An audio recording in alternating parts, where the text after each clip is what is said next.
and welcome to episode 4 of the Super Friends Fantasy Football Power Rankings podcast.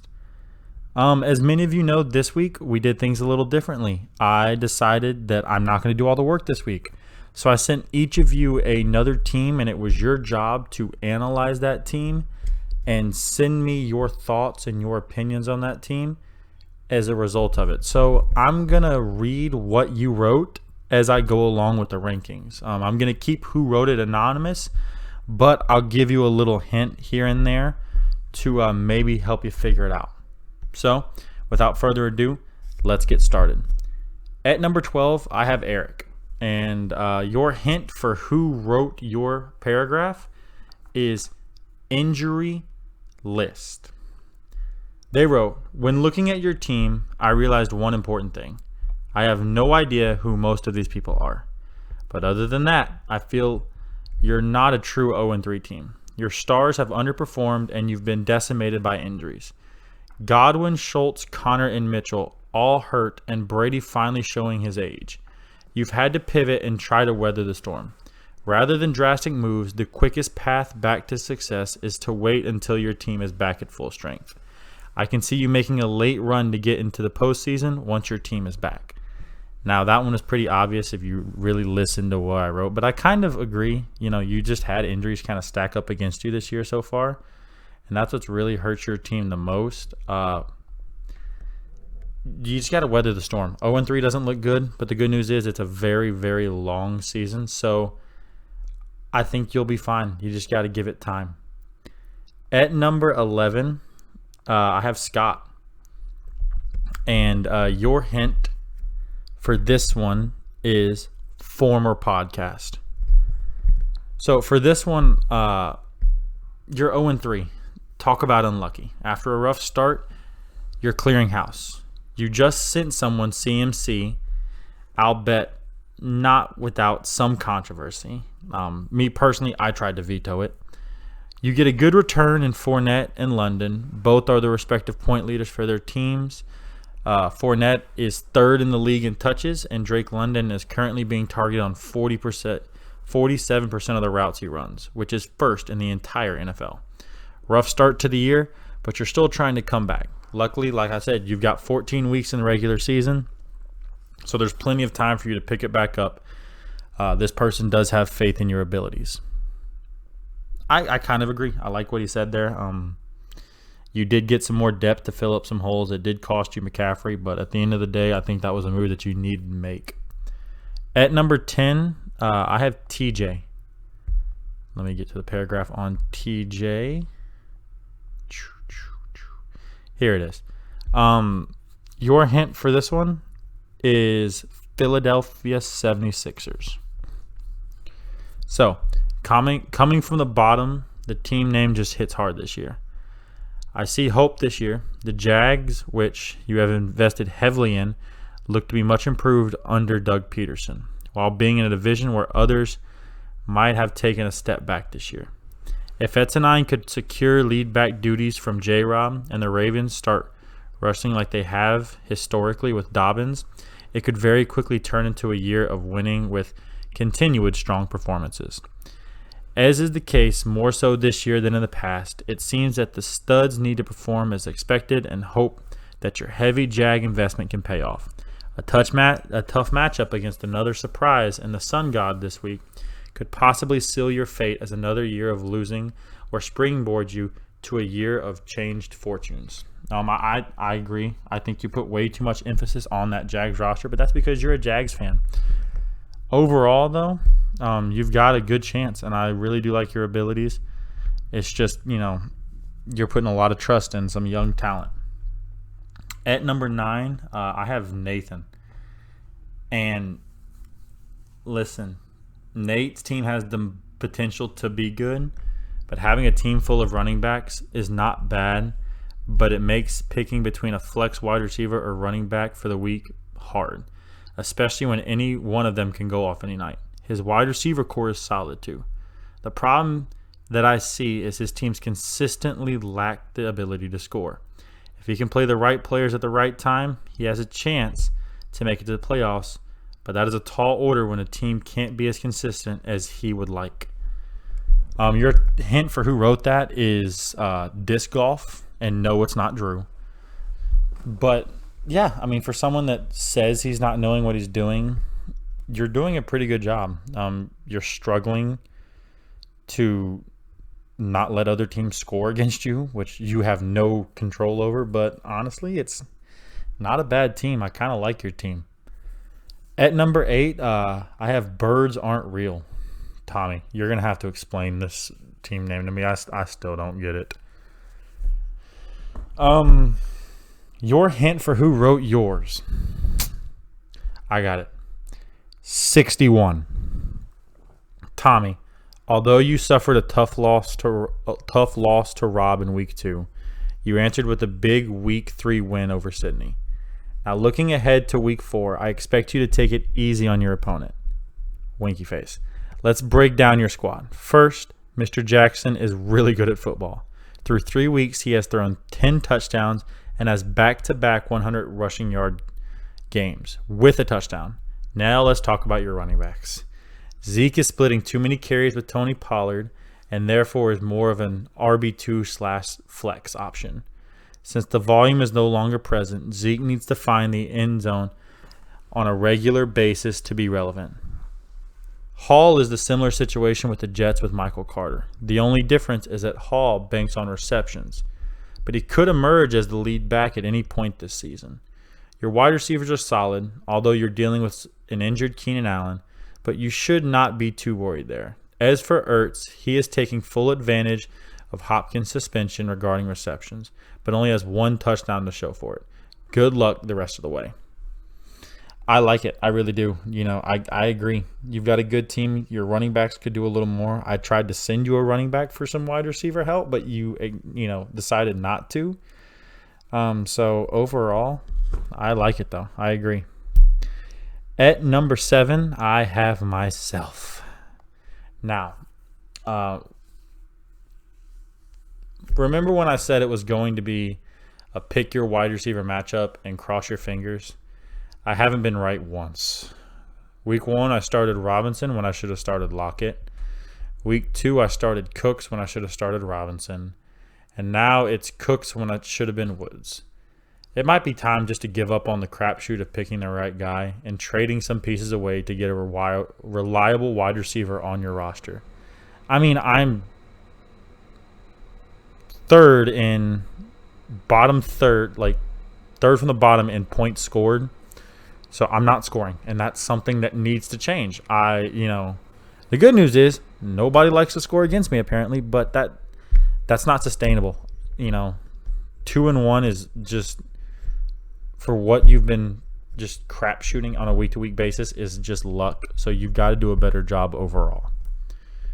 At number 6, I have Lucas hooked on a Thielen. And your hint for your person is, let me get to it, Thor. Listen, he wrote, you've got a stud quarterback that can win you any week in fantasy football. Unfortunately, you need more than a great quarterback. Swift as your running back 1, I like, but he's battling with injury, and when you have Williams taking all the goal line targets, it's hard to put your trust in Swift 100%. I never thought I would see 2 Commanders receivers on the same team and actually feel okay starting both. Scary Terry has seemed to take the back seat to Samuel for now, but as always, he has upside to go off. I like Kittle as your tight end, just wondering if injuries will keep him off the field any more this season. Having Pollard on your team seems like a great choice, and he usually has good weeks. However, he is still the backup and can also have down weeks pretty easily. Your bench is a little weak, so hopefully when the bye weeks get here, you won't be hurt too much. Getting hooked on a Thielen may not be the best thing because he has really good weeks and really bad weeks, but it's hard to trust him every week. Overall, your team is good. A few trades away, and you could be a scary team to play. I agree. I wish you would talk to me because I want one of those Washington wide receivers, but you're not listening. But honestly, it's a good team. 1-2. I don't think your record really reflects that, considering that you're third in the league in scoring. Like, that's ridiculous that you're actually fourth in the league in scoring, but you're still 1-2. So that will probably change. You'll have a better record as the season goes along. I say stay the course, stick with it. At number 5, I have Drew. Let me give you a hint for what you person wrote or who it was. Here you go. Softball. Another solid team performance. Henry had a great game, which helps propel you to the W. But it's one of those things where it's like really his first good Derrick Henry game of the season. So it's the question of, can this be a building block for the rest of the season, or was it just an outlier? We don't know. We know he's a great running back, but he hasn't proven it except 1 week so far. But the fact is, no one you started besides Gabe Davis scored less than 9 points, and is a terrific sign. It shows the ability that, yes, Derrick Henry went off, but everybody on your team had a solid week. And to make things worse for your opponents, your bench can score a combined 86 points. It's a deep roster. It really is. The fact that you have 3 guys on your bench that had 15 or more points last week, and those are guys that some teams would start on a week-to-week basis, really shows that you have a deep roster, and it's a good roster. So that's why you're 5. At 4 is Landon. And the hint that I have for you to figure out who your person is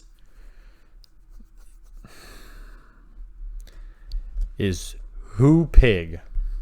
You should figure that one out. I'm shocked by what can only be described as the worst matchup of the week and probably the season. You won it, though. I mean, you and Eric were the bottom 2 in points last week, and y'all played each other. No one else had less than 100 points. Everybody else scored 100 points or less. You both couldn't reach 80. 80 points. Neither one of you could reach 80, and you ended up playing each other. No one on your team looked impressive last week at all. Luckily for you, I don't think that's going to be a common trend. Mahomes is an every week top quarterback. Diggs and Brown both seem like top 10 wide receivers. The problem is your running back room. They don't look consistent, and that could be a hole that needs attention. If it cost you a game or two later on in the season, it might be something that you have to address. You got lucky last week. I'd like to see you do it again. And I kind of agree with this person. You're second in the league in points scored, so maybe last week was an outlier. Maybe it wasn't. You had a rough week. It just didn't look good. But the fact that you're still second in points shows that maybe it was an outlier and it's not going to happen again. But like I said, you're 2-1, so you're in a good position. You really can't argue with where you are. You like the roster that you have. You just like to see some more production and some more consistency from your running backs. At number 3, I have Sydney. And your hint for this one is bowling. Your team is pretty, frickin' solid. Tua throwing bombs. Tyreek burning everyone. Waddle said ain't no penguin with those hands and speed. Barkley, he's back and stomping on everybody. Everett at tight end is getting those targets, and he's starting to catch them more. That's scary, and plus he's a good red zone threat with Herbert. You've got good running back depth on your bench, good backup wide receivers as well. You also got JT kicking piss missiles to the moon. All around, you're a great team and should win pretty much every matchup as long as the Dolphins' offense doesn't get shut down, which this person really doesn't see happening at all. To quote Remember the Titans, that's a bad white boy right there. I to an extent agree with where he's going with that. I've always kind of said that when you put so much trust on one team, it can work, but it can also really hurt you if that team has a bad week. And when he sent this to me, the bad week hadn't happened yet. Unfortunately for you, this is being recorded after Thursday Night Football, so you've had the bad week. Tua got hurt again, which is what, whole conversation on why he should not have been playing. But Hill looked good on Thursday night, so you're going to be in a hole going in, especially against a really, really, really good team and Rob's team. But maybe Rob's team does the same thing. Maybe the Eagles forget to play football for a weekend and you can continue to find ways to win. But overall, like I said, another great week. At number 2, I have Jack. And your hint for the person that wrote yours is, let me find it, Sky High. Your team is 3-0 despite being the team with the lowest amount of points scored. Your team overall is solid with a great wide receiver core and backs who are proving elite on their team so far. Your only real weakness comes at tight end and your quarterback. While Hockenson and Rodgers are elite fantasy options at some point, it will eventually come back to get you if those two don't turn on the motor and start scoring like the rest of the team. I kind of agree with what he's saying. He said that you're last in the league in points. That's not true. What's happening is nobody's scoring against you. You're last in the league in points allowed, but you have no control over that. Overall, you have a good team. I like your roster. The only issue that I do have is the fact that you have so much faith in TJ Hockenson and Amari Cooper and Aaron Rodgers. Like, those are 3 guys that could be great fantasy options, but I don't see them being those guys. The good news is for Cooper, he won't start after week 7 when you get D-Hop back, and maybe Hockenson can be enough. I think you'd like to see a little more from Hockenson. The real question, though, is Rodgers going to be your guy? You traded for Rodgers. We talked about this before. Both him and Derek Carr are outside the top 10 in quarterback fantasy points, which is for you huge because those are the 2 guys that you need to take your team to the next level. So maybe it might be time to trade off one of your other guys to go get you might go get you a Herbert or, an Allen, somebody that can really take your roster to the next level. But overall, like I said, solid roster. And at number 1, we have Rob. Let me find who wrote about you. Okay. Your hint is gold. Here's what they wrote. Team name should probably be more like So Chubby It Hurts. So far, Akers hasn't been a problem because Chubb and Hurts have been huge for your team. And a large part of that is the A.J. Brown stack panning out in a big way this year. If the Eagles continue their strong year, it is almost certain so shall your fantasy team. DK finally had a get-right game, so that's even more cause to be excited with what's happening with your team. Because that wide receiver 2 flex isn't as certain every week. That would be a big part of making that just a flex position with enough depth to easily cover that each week. A tough matchup this week, but the Thursday game didn't bode so well for your opponents, so it could have a 4-0 kind of start to the year for you. Very possible for you, Commissioner. I agree. You've got a good roster. I do like the fact that your Eagles stacking and they're playing really well right now. But it's that whole thing of what if the Eagles have a bad week? And they're playing Jacksonville, and Lord have mercy, I don't know what's in the water in Duval County, but it might just be when they play the Colts.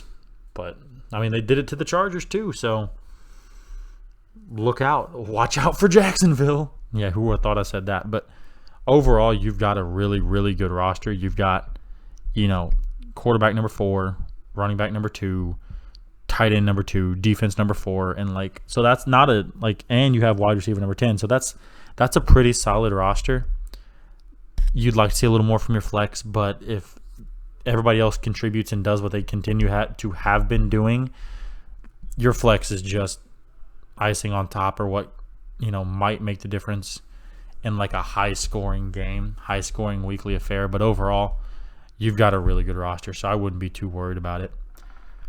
And that's it. That's all 12 of us. Was a kind of a shorter one this week. Sorry that it took so long. I've just had another busy week as always.